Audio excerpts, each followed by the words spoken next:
The door to my own bedroom was closed when I came upstairs that evening, not latched. Not accidentally pushed shut by a draft. Closed the way a door gets closed when someone wants you to understand that what is on the other side no longer belongs to you. I stood in the hallway for a moment, my hands still damp from washing dishes that were not mine to wash, listening to the sound of my daughter-in-law's voice carrying through the wall. She was on the phone, laughing. I could hear her moving around in there, the familiar creak of the floorboard near the window, the one my husband Richard had always meant to fix and never did. I knew every sound that house made. I had lived inside those sounds for 31 years. I turned and went back downstairs without knocking. That was the night I started counting. Not days, not incidents. I started counting the square footage I had left. My name is Eleanor Marsh, and I am 71 years old. The house at 4 Birchwood Lane in Cloverfield, Ohio, has been in my name since the spring of 1992. Richard and I bought it together, but when he passed 6 years ago, the deed transferred entirely to me. I remember sitting across from the attorney that gray November afternoon, signing paper after paper, and thinking that owning something outright had never felt so hollow. A house is not a house when the person you built it with is gone. It is just rooms. That is the lie I told myself when my son called in the spring. His name is Daniel, and he is 44 years old, and I love him in the way that mothers love children who have grown into people they do not entirely recognize. He has his father's jaw and his father's habit of going quiet when he should speak. When he called to tell me that he and his wife Sandra and their 2 children were going through a hard time, his contracting business had slowed. A few big projects had fallen through. I did not hesitate. I told him to come home. I want to be honest about that. I did not do it out of obligation. I did it because the house had been too quiet for too long, and because I believed, the way mothers believe things they have no business believing, that proximity would restore something between us, that having him down the hall would feel like having a piece of Richard back, that Sandra would soften once she saw the house, the garden, the life I had built here, that the grandchildren Nathan, who was 14, and Cole, who was 11, would fill the rooms with noise and make the whole place feel inhabited again. I was wrong about all of it, but I did not know that yet. They arrived on a Saturday in late April. Sandra came through the front door and walked to the center of the living room and turned in a slow circle the way a person does when they are calculating, not admiring. She said the ceilings were lower than she remembered. She said the kitchen needed updating. She smiled when she said it, which made it worse somehow. Daniel carried boxes past me without meeting my eyes. I told myself it was the stress of moving. I want to explain something about the months that followed, because the question I imagine people asking is, why did she stay? Why did she allow it? And the answer is not simple. But I will try to give it honestly. When you are 71 years old and you have lived alone for 6 years and your son is finally sleeping under your roof again, you do not measure things the way you would have measured them at 40. You develop a high tolerance for discomfort because the alternative, the silence, the empty chair at the table, the second cup of coffee going cold feels worse. You tell yourself that families go through adjustments, that Sandra is under pressure, that Daniel is embarrassed and does not know how to show it. You give the benefit of the doubt because you have been giving it for so long that it has become a habit, and habits are the hardest things in the world to break. That is why I stayed. Not weakness, habit, and something older than habit, hope. But hope has a shelf life. By June, Sandra had rearranged the kitchen. Not reorganized, rearranged. Every cabinet had been emptied and refilled according to a logic I could not follow. My mother's mixing bowl was on the highest shelf, behind a row of Sandra's protein powder containers. The cast iron skillet Richard and I had used for 20 years was gone from its hook and replaced with a set of non-stick pans still in the packaging. When I asked Sandra where the skillet was, she said it was too heavy and that she'd put it in the garage. she said it pleasantly. That was the thing about Sandra. She delivered every small demolition with a pleasant face. I retrieved the skillet from the garage. I washed it. I hung it back on the hook. The next morning, it was in the garage again. I did not bring it up a second time. That summer, the grandchildren grew loud in the way that children grow loud, when no one is directing them toward quiet. I did not mind the noise itself. What I minded was the way they had been taught, or perhaps not taught, to move through a house. Nathan put his feet on the couch cushions without thinking. Cole left glasses of juice on surfaces without coasters, rings appearing on the end tables like a slow record of carelessness. When I said something once, gently, Nathan looked at me the way teenagers look at furniture they have been told not to bump into, aware of my existence, but not particularly concerned by it. Daniel was home for dinner most nights by July. He would come in, pour himself a glass of iced tea, and settle into the armchair in the living room, Richard's armchair, and watch television while Sandra moved around the kitchen. I would sit on the smaller chair near the window, the one that had always been mine, and sometimes Daniel would look over at me during a commercial and ask how my day was. And I would tell him, and he would nod and look back at the screen. We were polite to each other. We had not been polite to each other when he was growing up. We had been loud and honest and occasionally furious in the way that families who love each other are sometimes furious. The politeness was new, and it felt like a wall. I began spending more time in the garden. I have a 1/4 acre of flower beds that wrap around the back and east side of the house. Roses along the fence. Dahlias near the shed. A row of lavender that Richard planted the last summer he was well, because he had read somewhere that lavender was good for sleep, and he was always reading things and then doing them. I would go out there after breakfast and stay until lunch, and after lunch I would go back out, and the garden became the only part of the property where I felt entirely myself. In August, Sandra told me she wanted to use the garden shed for storage. She mentioned it at dinner, talking across me to Daniel, saying that the shed would be perfect for the holiday decorations and the bikes and some of the boxes they hadn't fully unpacked. Daniel said that sounded fine. Neither of them looked at me. The shed had Richard's tools in it. His workbench, a shelf of small labeled jars, screws, nails, washers, sorted by his hands. It was, in some ways, the most Richard part of the house that remained. I said, quietly, that I would need a day or two to make some arrangements first. Sandra said, of course, no rush, and smiled that pleasant smile, and the subject was dropped. But when I went out to the shed the following morning, there were 2 of Cole's bicycles leaning against the workbench and a stack of plastic bins pushed up against Richard's tool shelf, the jars he'd labeled sitting crooked. One of them knocked on its side, small screws scattered across the wood. I stood there for a long time. I picked up every screw. I put them back in the jar. I relabeled the jar in my own handwriting because the original label had been smudged. I moved the bins to the far corner. I moved the bicycles to the side of the house, and I went inside and took the spare key to the shed off the hook in the kitchen, where it had hung for 30 years, and I put it in my cardigan pocket, and I did not put it back. Nobody noticed. Or, if they noticed, nobody said anything. That was the thing I had begun to understand about the arrangement we had all wordlessly agreed to. They were comfortable, and comfort makes people incurious. They were not paying rent. They were not contributing to utilities or groceries in any consistent way. Daniel gave me a check in June and another in September, both for smaller amounts than he had implied when he first arrived, and I accepted them without comment because I was not keeping him there for the money. I was keeping him there because I still believed, some stubborn part of me still believed, that the distance between us could be crossed.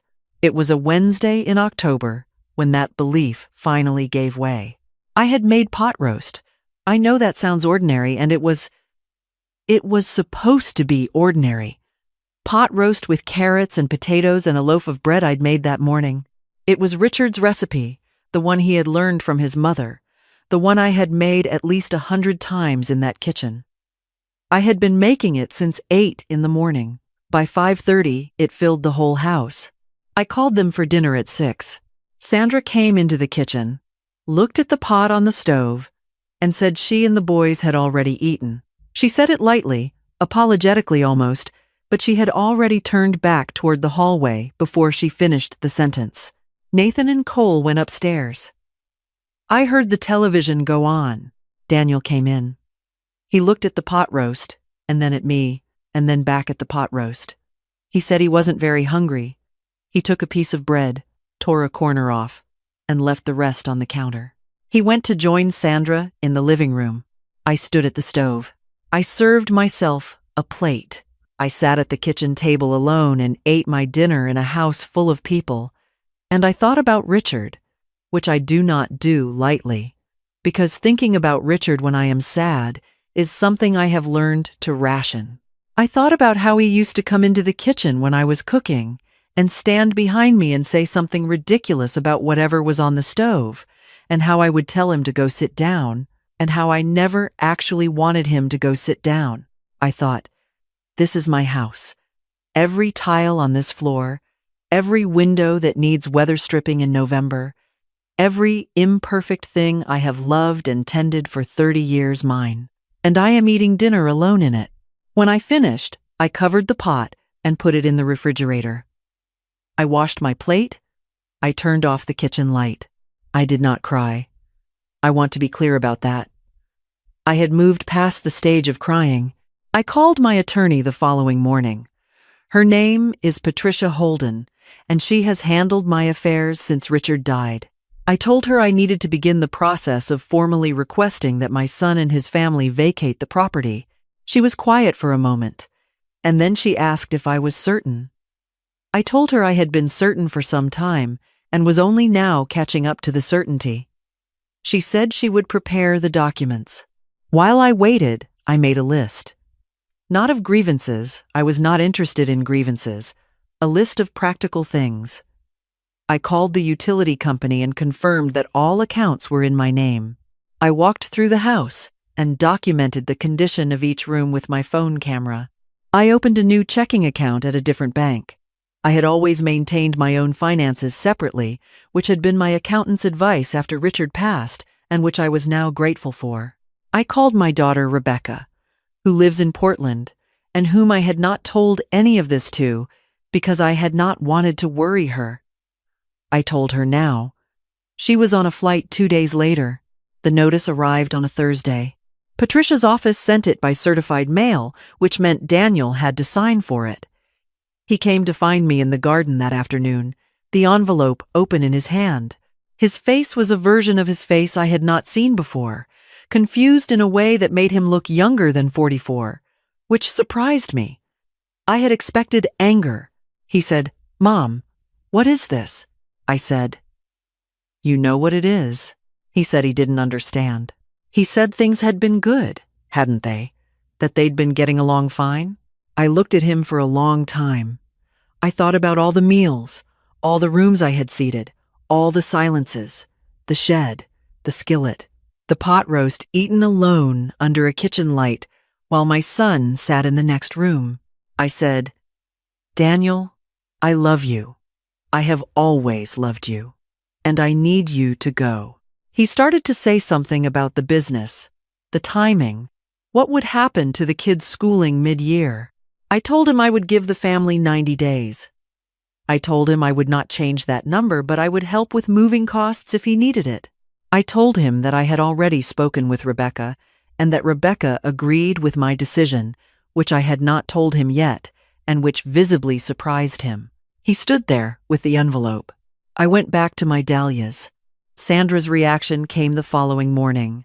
She found me at the kitchen table with my coffee, and she stood in the doorway and told me that what I was doing was cruel, that families supported each other, that after everything she and Daniel had done here, she gestured vaguely at the house, at what I understood she meant as all the improvements she had made, the rearranged cabinets, the new organizational systems, the upgrades she had decided on without asking after all of that.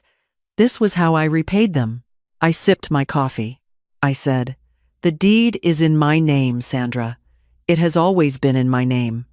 I should have been clearer about that when you arrived, and I apologize for that. But this is my home, and my decision is made." She said something else. I don't remember exactly what. I remember that she was still pleasant about it, that professional pleasantness she had maintained all year, and that it had finally stopped working on me entirely. I nodded when she finished, and I excused myself, and I went out to the garden. Rebecca arrived that weekend and stayed for 2 weeks. Having her in the house was like opening a window. She helped me move some furniture back to where it had been. She found the cast iron skillet in the garage. It had been moved again, pushed behind a shelf, and she hung it back on the hook in the kitchen. And she stood back and looked at it hanging there and said, "There, just there." Daniel tried twice more during those 90 days to talk me out of the decision. The first time he came to me with numbers, what he would need, how long it would take, whether I had considered the disruption to the boys. I listened to all of it. I told him I had considered it. I told him 90 days was fair, and that I hoped he would use the time well. The second time he came without numbers, just him and a kind of quietness. And he sat across from me at the kitchen table and asked me if I was lonely, and the question surprised me enough that I had to take a moment before I answered. I told him, "Yes, I have been very lonely this year." He didn't say anything to that. But he stayed at the table for a while, and we didn't talk about the notice or the house, and it was the closest thing we'd had to a real conversation since he arrived. They left on a Saturday in January. I had not asked for Saturdays, specifically the day had worked out that way. Rebecca was with me. We stood in the kitchen while the moving truck was loaded, and I made tea, and we watched out the window at the pale winter light on the garden beds where the lavender was cut back and waiting. Sandra did not say goodbye to me. She organized the loading with the same pleasant efficiency she'd applied to my kitchen cabinets. And then she got into the passenger seat of Daniel's truck, and the truck followed the moving van down Birchwood Lane, and the street went quiet. Nathan stopped on his way out. He stood in the doorway with his jacket unzipped, that teenage carelessness about the cold, and he looked at me in a way that I had not seen from him before. Not the furniture awareness of the summer, but something more considered. He said, "Bye, Grandma." I said, "Goodbye, Nathan. Come visit this summer if you want." He nodded like he might mean it, and went down the porch steps. Cole had already gone ahead to the truck. When the street was empty, Rebecca put her hand on my shoulder, and we stood there together for a moment without saying anything, which has always been the way we have been best with each other, Rebecca and I. Then she said she would make breakfast if I told her where everything was. I told her I would show her. The kitchen felt different that morning. Larger somehow, though nothing had changed structurally. I found my mother's mixing bowl on the high shelf where Sandra had put it in June, and I brought it down and set it on the counter where it had always lived, in the corner near the window where the morning light comes in. It sat there, looking exactly right. I got out the cast iron skillet. I made eggs the way Richard used to make them on Saturday mornings, too much butter, fresh pepper, the heat lower than you think you need. Rebecca sat at the table and talked about Portland, about her work, about the man she'd been seeing who she liked, but wasn't sure about yet, the way she has always talked to me about the things she is processing. I listened, and I cooked, and the kitchen smelled like butter and coffee and winter morning. After breakfast, when Rebecca went to shower, I walked through the house alone. I did not do it to inspect.